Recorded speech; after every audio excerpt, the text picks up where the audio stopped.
కాదు 12,000 సరిపోతుందా? 15,000 ఇస్తానని చెప్పి ఓట్లు వేయించుకున్నాడు 12,000 చేస్తే మోసం కాదా? చీటింగ్ కేసు పెట్టద్దా? ఇప్పుడు నరేంద్ర అన్ననేమో జైలుకు పోయా 40 రోజులు.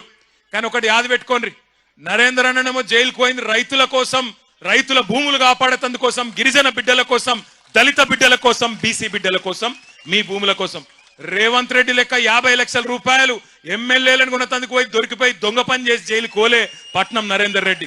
అందుకే నేను చెప్తున్నా, రేవంత్ రెడ్డి నీకు దమ్ముంటే, నీకు నిజంగానే సత్తా ఉంటే, నేను చెప్పిన మాటలు నిజం కాదు అని నువ్వు అనుకుంటే రాజీనామా చేసి కొడంగల్కు రా. మా పట్నం నరేందర్ రెడ్డి మా అభ్యర్థిగా వస్తాడు. ఎవరు గెలుస్తారో కొడంగల్ ప్రజలే తీర్పిస్తారు అనే మాట నేను విజ్ఞప్తి చేస్తా ఉన్నా. కాదు 12,000 సరిపోతుందా? 15,000 ఇస్తానని చెప్పి ఓట్లు వేయించుకున్నాడు 12,000 చేస్తే మోసం కాదా? చీటింగ్ కేసు పెట్టద్దా? ఇప్పుడు నరేంద్ర అన్ననేమో జైలుకు పోయా 40 రోజులు. కానీ ఒకటి యాద పెట్టుకోండి, నరేంద్ర